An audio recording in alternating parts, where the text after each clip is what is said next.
Kepada Dwi Yulianti, Siti Mustika, Namada, Susi SR, dan Popoi Cocoy, terima kasih telah bergabung dengan Ombraska Membership.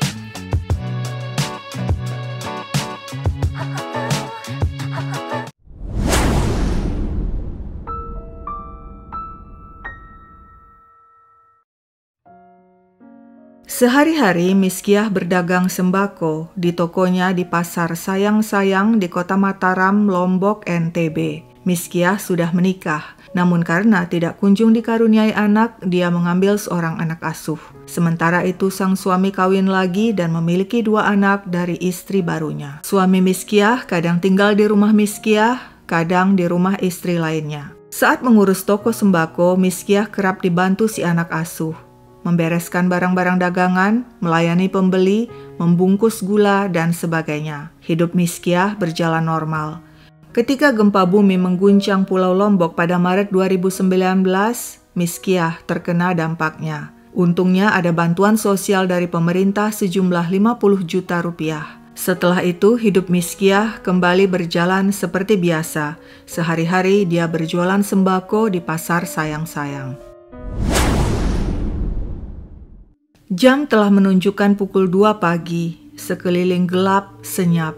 3 pria tampak mengendap-endap mendekati sebuah rumah. 2 pria lantas memasuki rumah, sedangkan seorang lainnya tetap tinggal di luar untuk berjaga-jaga.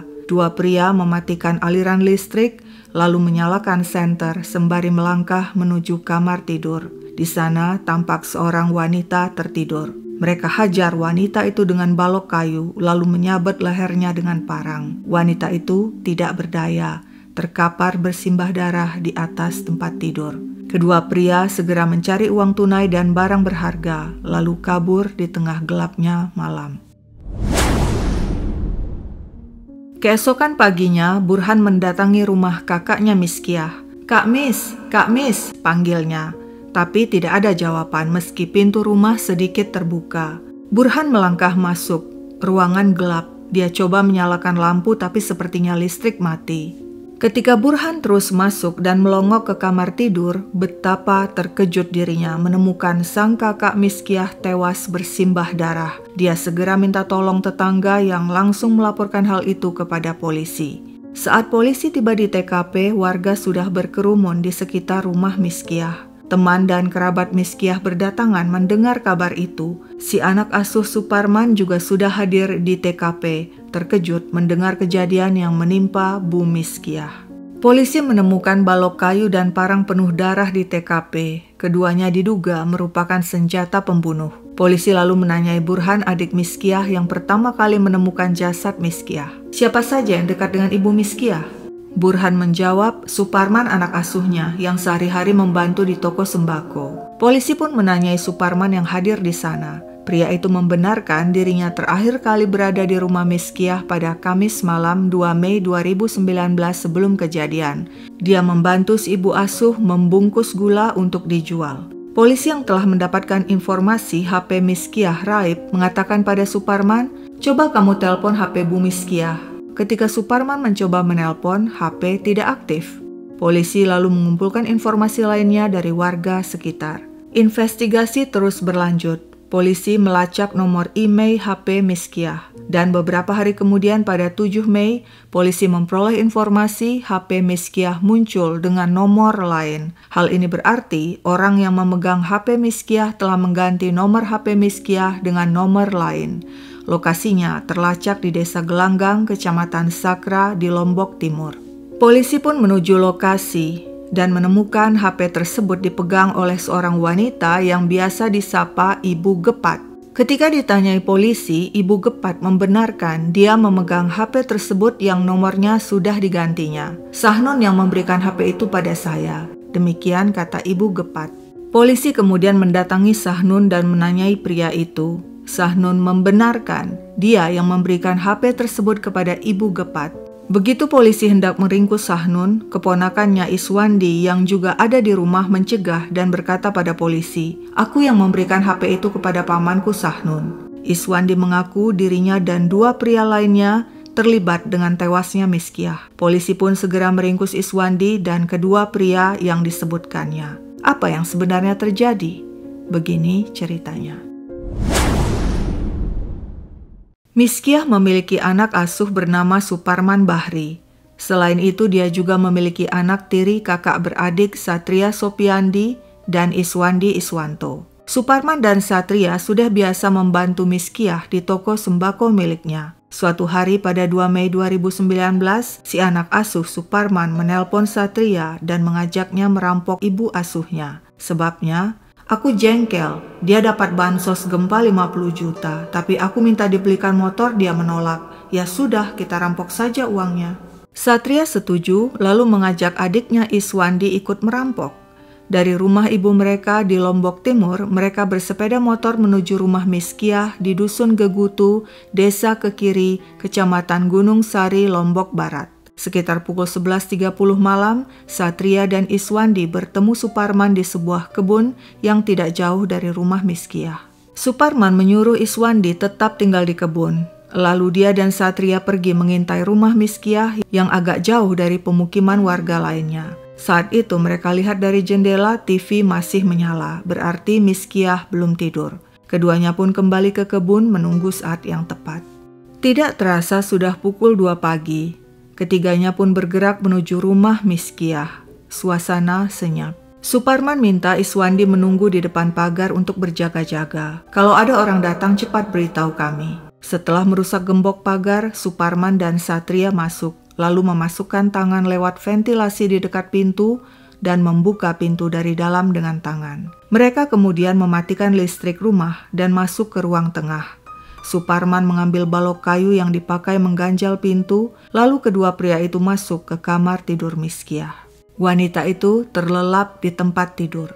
Tanpa ampun, Suparman si anak asuh menghajar kepala Miskiah 2 kali dengan balok kayu. Miskiah sempat melawan dan berteriak, "Kenapa kau lakukan ini, nak?" Tapi Suparman tidak peduli. Diraihnya sebilah parang dari bawah tempat tidur Miskiah, lalu menebas leher wanita malang itu 3 kali. Miskiah tewas di atas tempat tidur bersimbah darah. Tuntas sudah, mereka pun mencari-cari uang dan barang berharga, tapi yang mereka dapat hanya uang tunai Rp600.000 dan sebuah HP milik Miskiah. Suparman dan Satria pun keluar rumah. Iswandi yang sejak tadi menunggu di luar kaget melihat pakaian mereka penuh bercak darah. Saat dia bertanya, Suparman mengancam, "Diam saja kau, tidak usah bilang siapa-siapa. Kalau kau cerita, kubunuh kau." Suparman dan Satria lalu pergi ke kali di dekat situ untuk mencuci tangan yang penuh darah. Lalu keduanya kembali ke rumah Miskiah dan mengambil emas yang disembunyikan di dalam karung. Setelah itu, Suparman memerintahkan Satria dan Iswandi pergi terlebih dulu ke toko sembako milik Miskiah yang berlokasi di Pasar Sayang-Sayang. Tak lama kemudian Suparman menyusul dengan membawa kunci toko. Ketika toko dibuka, ketiganya masuk dan segera mencari barang-barang berharga, namun tidak ada. Satria kemudian menyuruh Iswandi pulang duluan. "Mana uang untukku?" Iswandi minta bagian. Namun Satria dan Suparman bilang nanti akan dibagi. Untuk sementara, Suparman memberikan HP milik Miskiah kepada Iswandi dan Iswandi pun bergegas pulang.